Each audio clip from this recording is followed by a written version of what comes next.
Bismillahirrahmanirrahim. Assalamualaikum warahmatullahi wabarakatuh. Waalaikumsalam warahmatullahi wabarakatuh. Alhamdulillahi rabbil alamin. Wassalatu wassalamu ala asyrafil anbiya wal mursalin sayyidina wa maulana Muhammad wa ala alihi wa sahbihi ajma'in.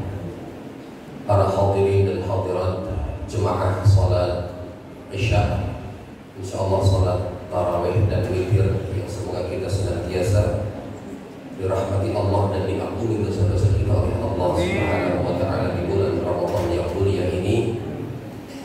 Di dalam madrasah Ramadan ini kita menemukan ada beberapa hal yang patut untuk kita garis bawahi. Pertama, Bapak Ibu sekalian, bahwa Rasulullah dengan begitu banyak dawuh beliau, perkataan-perkataan beliau memotivasi kita umatnya untuk banyak melakukan ketaatan, terutama puasa di bulan Ramadan ini.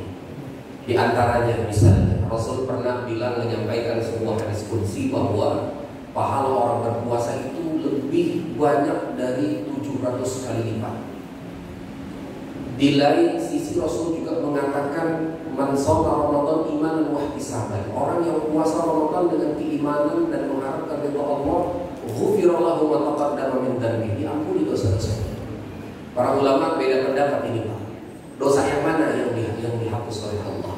Sebagian mengatakan seluruh dosa-dosanya, baik yang besar maupun yang kecil. Sebagian ulama mengatakan yang dihapus seluruh dosa-dosa kecilnya saja. Wahada aqwa, ini pendapat yang paling kuat.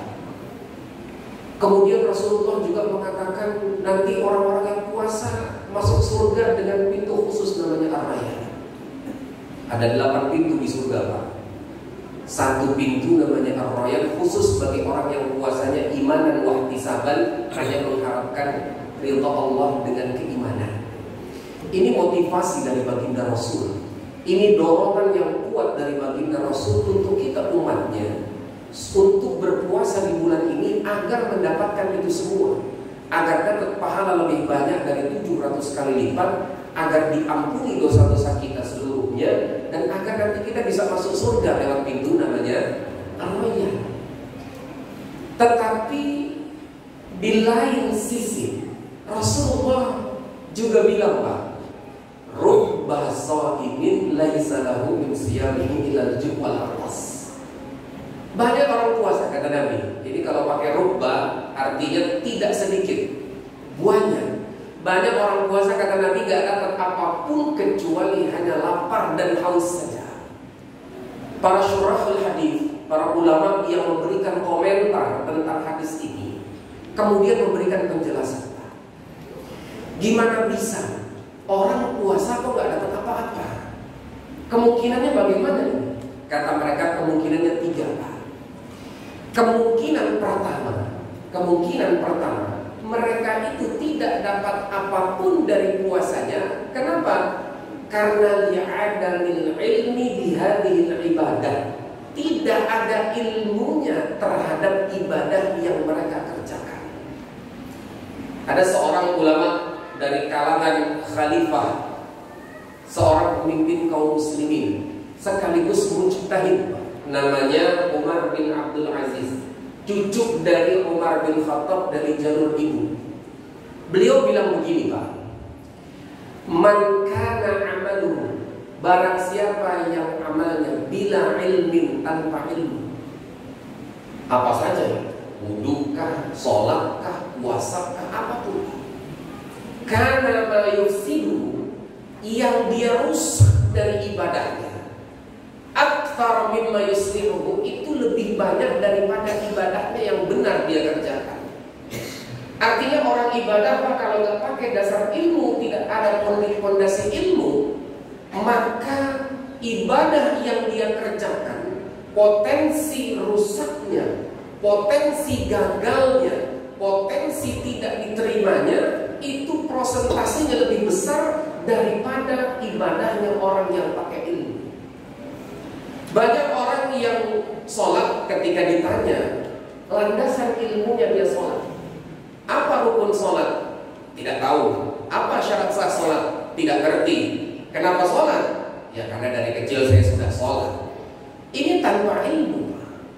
Apa kata Imam Ibnu Ruslan dalam kitab Zubat? Wa kullu man bi ghairi ilmin ya'malu a'maluhu mardudatun la tuqbalu. Orang yang beramal apapun, ini senada dengan Umar bin Abdul Aziz tadi. Orang yang beramal apapun, ketaatan apapun, kalau tanpa ilmu mardudah, ditolak oleh Allah, la tuqbalu, tidak diterima. Jangan ngomong pahala. Makanya Nabi benar. Banyak orang puasa tidak dapat apapun dari puasanya kecuali lapar dan haus, tidak dapat apa-apa. Kenapa? Alasan pertamanya tidak didasari dengan ilmu.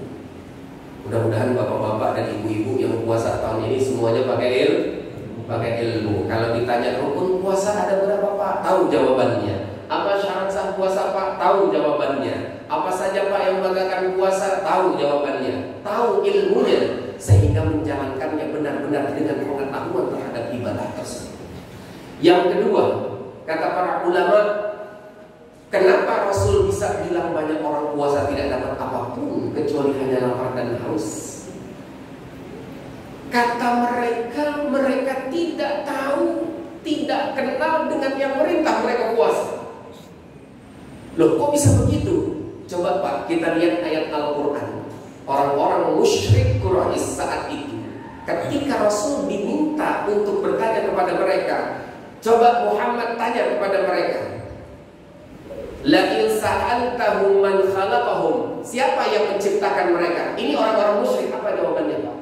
La yaqulunna Allah. Mereka bilang yang nyiptain kami ya Allah.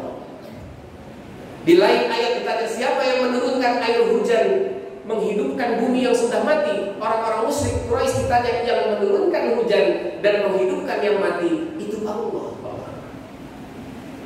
Unik ini Pak. Ternyata mereka kenal nama, tapi tidak kenal siapa yang dinamai Pak. Tahu namanya saja itu Allah, tapi tidak kenal siapa yang bernama Allah itu. Itu kondisi orang musyrik dulu. Hari ini banyakkah orang-orang Muslim mukmin tapi hanya tahu nama, tidak tahu siapa yang dinamai dengan Allah itu Pak. Ini menarik. Kenapa? Karena kalau hanya tahu nama, dia bisa salah mengarahkan ibadahnya tidak kepada yang punya nama. Makanya para ulama kemudian mengatakan, terus gimana caranya saya mengenal yang memerintah untuk puasa? Kalau kita Pak ada Pak namanya dulu ngaji sifat 20 Pak. Belajar kenal Allah lewat sifat-sifatnya.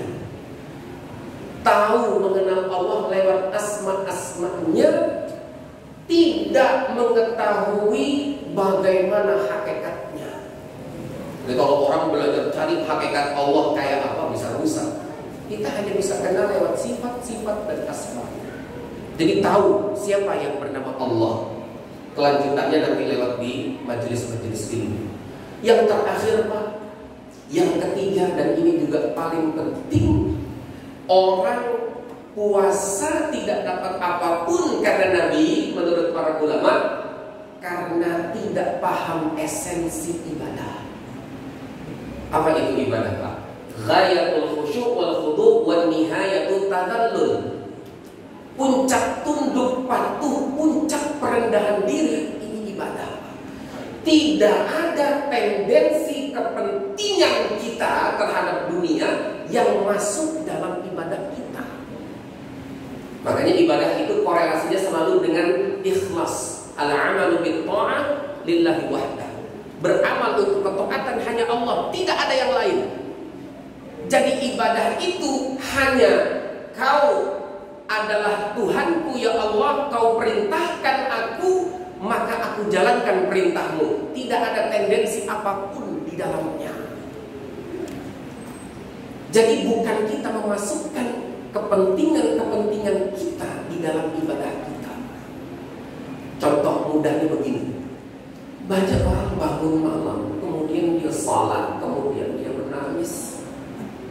Tapi di dalam salatnya, dalam tangisannya, yang tersimpan adalah kepentingannya. Ya Allah, duniaku jangan sampai hilang dong. Ya Allah, jabatanku jangan sampai Ya Allah, jangan sampai penghasilanku turun dong. Ya Allah, tahun ini THR jangan sampai telat dong. Ini kepentingan Pak yang masuk dalam ibadah.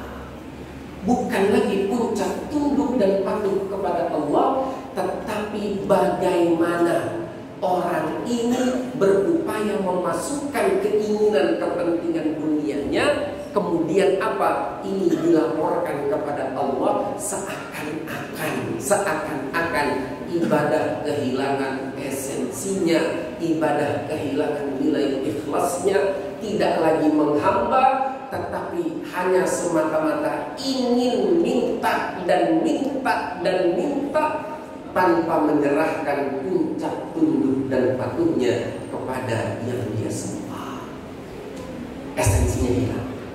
Maka dari itu, kalau puasa kita nggak mau masuk kategori yang ini Pak, nggak dapat apa-apa, kita mau dapat pahala lebih dari 700 kali lipat, mau dosa kita diampuni dan nanti masuk surga lewat pintu Ar-Rayyan, perhatikan 3 hal ini.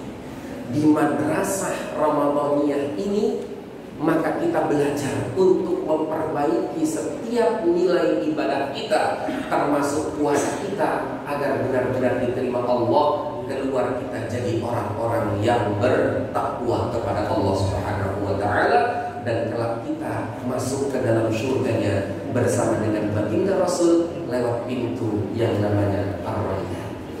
Mungkin ini saja yang bisa saya sampaikan dalam kesempatan kali ini. Mudah-mudahan ada manfaatnya. Hadanallahu wa iyyakum ajma'in. Assalamualaikum warahmatullahi wabarakatuh.